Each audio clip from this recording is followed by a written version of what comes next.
Hi, everybody. My name is David Earl, or as you may know me, SFLogicNinja, and I really don't care what you call me. That's the catchphrase, and I'm sticking to it. Um, Welcome to my little presentation. I'm really excited to kind of show you guys some of the creative worlds that I live in Logic, and I just wanted to show you a couple of some of the ideas and some of the things that I do, and some of the ways that I use Logic creatively.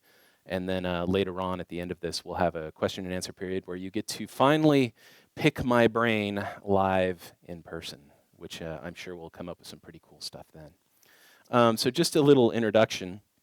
So back in the early days, my first experience with sequencing and doing MIDI and synthesis and all of that was in 1985. I was shown a DX7 hooked up to a Mac 2E. It wasn't even an Apple, or it wasn't Mac then, it was Apple, an Apple 2E, hooked up to a 4-track, and it blew my mind out of my head, and I started learning synthesis and sequencing when I was about 12 years old. I'm a classical pianist, and I'm also a brass player. I toured around with some brass ensembles and wrote music for them, so I have a pretty rich classical background in practice doing actually playing and writing classical, but then I also had a very strong pull towards synthesis, sampling, and sequencing. I learned modular synthesis on a old Moog that took up an entire room. Caused a little bit of hysteria when I blew out all the speakers because I was trying an LFO at a little bit too low of a rate. So that was a very short-lived education, but I learned a lot and it was great. So Logic was originally called Notator back in the day, and when I first saw it, I hated it.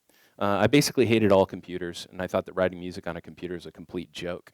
And but I really like synthesizers and stuff like that, so I was like, well, I started using those onboard sequencers that you get on keyboards. They started like putting sequencers on the keyboards, and I was kind of into that. And I had to learn all the other. I had sold equipment for a while at this company called Leo's when I was a teenager, and they had the manufacturers come down and show me their wares. They showed me Pro Tools, and they called it Sound Tools, I think, back then. And then Cubase and Logic and Digital Performer and Studio Vision and all these things. And I learned all of the programs, and I ended up doing a lot of studio consultations and things like that to help people hook stuff up. I didn't actually use this stuff myself, though, because I was still a lot faster when I used an MPC or when I used an onboard sequencer on a keyboard. And finally, eMagic, the company that had changed the name of the program to Logic, sent somebody to me and said, hey, tell us what you think of this. And they sat me down and they showed me Logic in its current incarnation, which was only MIDI at that time. And it was such a unique environment. And it was such a compelling experience that I wrote a song right there on the spot. And I said, well, I guess this is the program that this is what I resonate the most for my writing. Now, later on, when I got into doing remixing, I did remixing, I ran a studio, I did music for film and TV and games and all kinds of stuff. Logic was my main tool, but I use them all. I mean, I can use Pro Tools, I can use Digital Performer, I can use these things. But Logic is the tool that fits me best. And I usually tell people, I'm not going to be the guy who's going to tell you why Logic is so much better than Pro Tools. That is like saying Mac is better than PC. And honestly, that's kind of don't you hate it when people get into those kind of arguments about like Mac versus PC or whatever? You're like, listen, here's 2 sticks, go take a recorder and bang them together and make some music and do something that we care about.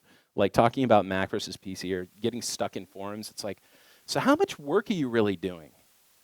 It's like it totally doesn't matter. But this is a tool that I think is really awesome and fun and creative, and I play around in it a lot, and I'm really excited to show you some of the stuff that I do personally. And it's mostly coming from a space of being creative and showing you some ways to solve problems and just having a lot of fun.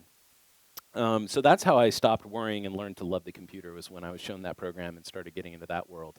Now, after Logic 8 came out, the funny thing was I didn't have to go through the whole thing of telling people like, yeah, okay, so it's kind of a pain to set up Logic to use for production because you have to go in there's this environment window, and the minute you say environment window, people's eyes go, and they're like, because you open up Pro Tools and you just go, right? But in Logic, everybody was like, oh, you have to do all this complex setup, and there's all, and I went to Apple to be trained. I'm a certified instructor here at Pyramind, and I've been working with Pyramind for about 10 years developing curriculum. And when I went to Apple, they had a couple engineers in the class with me, and they looked at it and they went, "We're going to change everything." And I went, I was freaking out because I thought they were going to start stripping away what I thought made the program really compelling. Somebody earlier asked about Max MSP and Live. That's such a compelling way to process MIDI on its way into Live, where Logic, that's all built into the environment window. So I was afraid that they were going to strip all that out. But instead what they did was something even better. They made all of this stuff for writing, when you're going to actually just write music. They made all of that accessible right in the front window, in the arrange window. And then all of the power and all the stuff that's under the hood was still there. Hi. So I was really excited about Logic 8. So what I wanted to try and cover today, and we'll see just how much I can get through, was talking about remixing in kind of a unique way.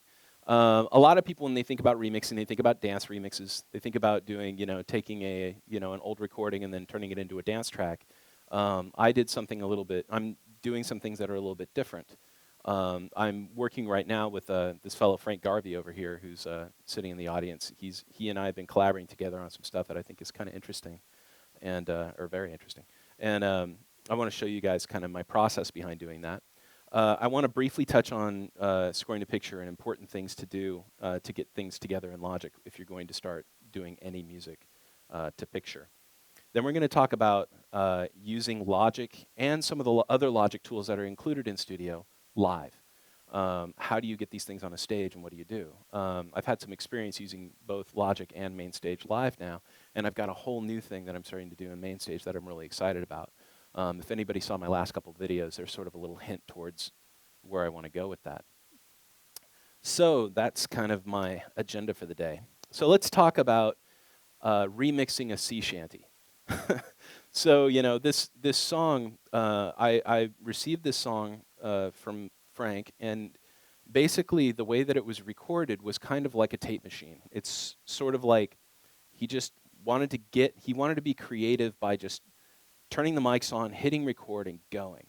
Very much like we used to do recordings back in the day, where you actually just had people who performed really well, and you just captured a performance, and you didn't worry about click tracks, you didn't worry about your session setup, you didn't worry about all this other production stuff. You didn't hold people fast and firm to the tech. The tech was merely there to capture a performance. And I thought that was really compelling when I saw it, and I heard some stuff in the track that I really wanted to work with and sort of reimagine and work with. So I went into it and I tried to see, there are a lot of tools that make audio very flexible in Logic, and I wanted to see just how far I could push it. So in the project folder, I'm going to show you the stages that I went through to try and get this thing into its current state. It's still a work in progress, so there's my disclaimer for the day. But I was pretty excited with the result.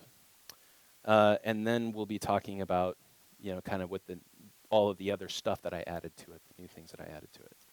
So now we'll get into, So when I originally got the track, it looked something like this. Beautiful.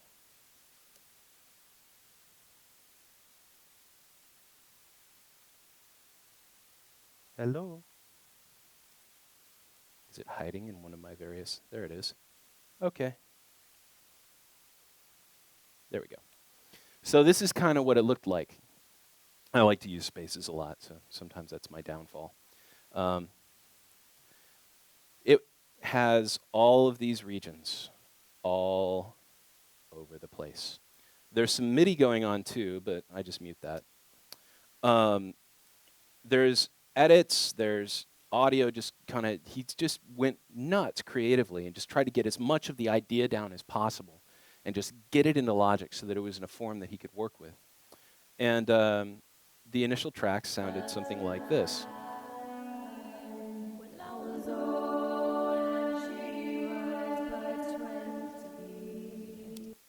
And then we have, in the middle, there's some guitar and stuff. Get to the end. So there's a lot of creativity going on. There's a lot of paint splattered on the canvas, right? And as I was listening to it, I went through some of the vocals, and I'm like, if I solo this, and I want to listen to just this bit in here.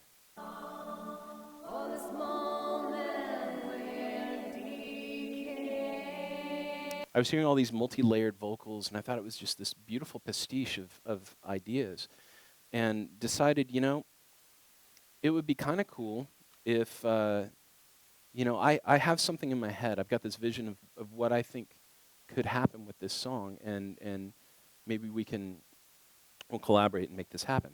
So the first thing to do is, obviously, this is not going to any kind of click whatsoever. It's just wild. It's randomly thrown in, and not randomly, but it's performed in such a way that it's very rubato. There's not much going in the way of click. So what I wanted to do first was beatmap it. So I went into the vocal and a couple other tracks and essentially created a tempo track that would match what was going on in the music. So to do that, I clicked on a region, and if you click multiple regions, you can see how the different transients come in for different parts. So whatever region you happen to have selected is the region that you can use to create your beat map. Okay? So over here, when I get into these vocals, I went through and I found what was the thing that was the most in time, what was going to be my guide, and I basically created a click that would play along with the song. So this was the first stage. And if you were to look in my folder, you'll see that I have different version numbers of this song, and version 1 is called Beatmap. Now, I would like to stress, it's very good to use good file management, good versions, and make sure that at each version you say something meaningful about what you did in that version. Otherwise, it's just a version. So the first version is called Beatmap. And I went through and I beatmapped this whole thing together. Now, if I play it at any one place,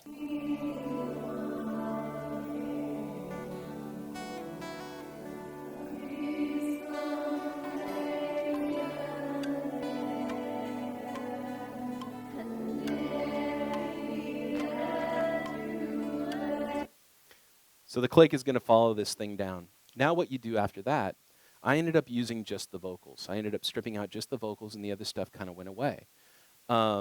When you put the vocals into flex time, okay, so I'm going to hit Command F, and that opens up flex time. Essentially what's going to happen is it'll analyze all of these different pieces of audio, and it's going to add metadata to them so that they're flexible. Now this audio will be set to the grid, not our grid set to the audio. Because what we're doing with beatmap, and this is very, very important to understand as a concept, is that when you beatmap, what you're doing is you're saying, the performer gave me this performance, and I want Logic to follow them. So when you beatmap, you're telling Logic to follow the artist. So you have somebody come in, they play this beautiful piano piece, and all of the emotion and the tempo changes and shifts and all this stuff that happens when they're playing, you don't want to just immediately throw that on a grid. You want to be able to do things with it, and you want to have your performance in MIDI follow what they're doing, right? And then we go, and then, sorry, get kind of carried away sometimes.